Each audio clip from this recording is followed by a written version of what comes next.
Friend, hindi lahat ng nakikita mo sa internet ay totoo. Sa likod ng mga viral videos ng mga perfect na TikTok personalities, minsan may mga sekreto na sobrang dilim, sobrang lagim na hindi natin aakalain. Ikukwento ko sa iyo ang isang nakakagimbal na krimen na yumanig sa social media world. This is the story of a famous TikTok star who went from making millions laugh to becoming a cold-blooded murderer. Sino ang kanyang naging biktima? At ano ang kanyang naging motibo? Bakit sa kabila ng kanyang kasikatan ay nagawa pa niyang pumaslang? Friend, sa kwentong ito ay mapapatunayan na di lahat ng nasa social media ay totoong masaya. Si Ali Abulaban, kilala sa online bilang Jinkid, ay sumikat dahil sa kanyang mga impersonations. Pinakasikat niya sa lahat si Tony Montana mula sa movie na Scarface. Pag nakita mo siya sa TikTok, akala mo lahat ng bagay sa buhay niya ay perfect. May fame, may pera, may family. But let me tell you, sa likod ng mga nakakatawa niyang videos, hindi niya mapagtatakpan ang dilim na bumabalot sa kanyang personal na buhay. Sa likod ng mga viral na tawa, mayroong isang pagsasama na unti-unti nang nasisira. Si Ali ay kasal kay Ana, pero ang relasyon nila was slowly turning toxic. Hindi basta-basta naisip ni Ana na lumayo. Bawat araw na lumilipas, si Ali ay nagiging mas sobrang possessive. Kontrolado niya halos lahat ng galaw ni Ana. Imagine mo, hindi na siya basta-basta nagsiselos lang. Siya ay paranoid. Inaakusahan niya si Ana ng may ibang lalaki kahit wala siyang sapat na ebidensya. Sino yung lalaki mo? Sumagot ka!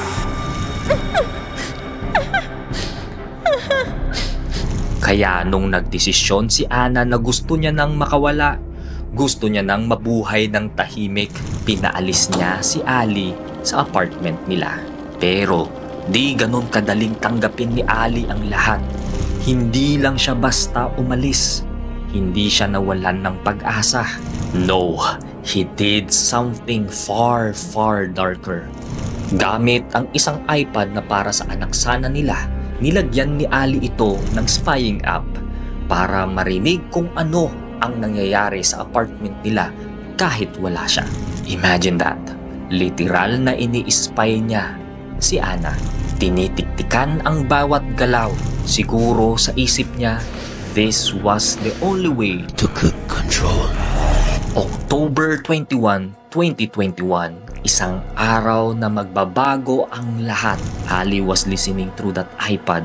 Nakikinig siya sa bawat tunog, sa bawat boses. Hanggang sa narinig niya ang isang bagay na hindi niya na kayang tiisin. Narinig niya ang boses ni Ana at kasama niya sa apartment si Rayburn Baron, isang lalaki na kaibigan ni Ana. Sa moment na yon, para bang nagdilim ang buong mundo ni Ali.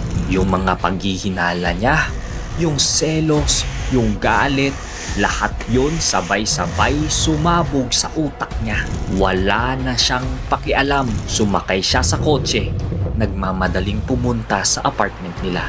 Isipin mo to, yung galit na nararamdaman mo habang papunta ka sa isang lugar, para bang wala kang ibang inisip kundi makaganti. Yun ang nararamdaman ni Ali nung mga panahon na yon. He was consumed by anger. Nung dumating siya sa apartment, ginamit niya ang spare key niya para pumasok. Hindi alam ni Ana na nandyan na si Ali at sa loob ng isang segundo, pumunot siya ng baril. Mga walang iya!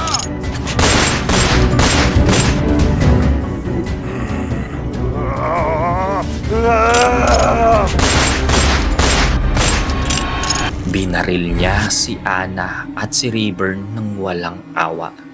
Walang kalaban-laban, walang second thoughts. Binaril niya sila hanggang sa bumagsak na ang kanilang mga katawan. Tapos na para kay Ali. Lahat ng galit, lahat ng selos, inilabas niya na sa araw na yon. Pero ito ang nakakagimbal. Pagkatapos ng krimen, parang wala lang nangyari sa kanya. Matapos niyang patayin ang kanyang asawa at kaibigan nito, diretso siya sa school ng kanilang anak para sunduin ito. Nakakapangilabot na parang normal lang sa kanya ang lahat. Pero hindi doon natatapos ang kwento. Hindi siya nagtago. Tumawag siya sa nanay niya at inamin ang lahat ng ginawa niya. Wala siyang remorse. Hindi siya natakot. Hindi siya nag-alinlangan. Hindi siya nagsisisi. Inaresto siya ng mga pulis kinagabihan. Ang TikTok star na minsang nagpapatawa sa milyon-milyong tao, ngayon kinasuhan ng double murder. Grabe lang, di ba? Sa mga fans niya na sanay siyang nakikitang masaya at tumatawa, hindi nila inakalang capable siya ng ganitong klaseng karumal-dumal na krimen. Ito ang ilang videos niya at ng kanyang asawa nung nagtitiktok pa sila.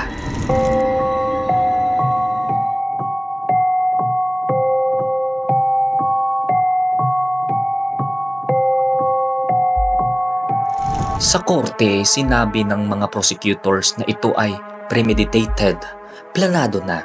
Ginamit niya ang spying app habang ang depensa naman ng kanyang kampo nagsasabi na may mental health issue lamang si Ali.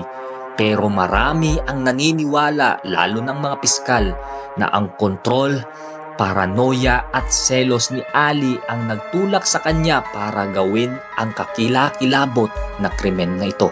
Ito ang isang video ni Ali nung nahuli na siya na patuloy niyang pinaglalaban ang kanyang dahilan na niloko siya di umano ni Ana.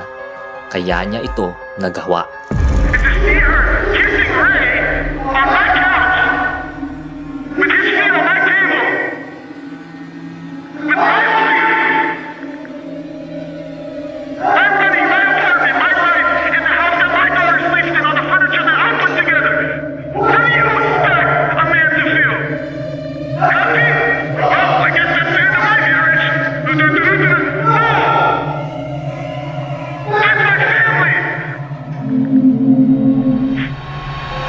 Well friend, hindi lang ito kwento ng krimen. This is a reminder to everyone. First, never ignore the red flags sa inyong relasyon.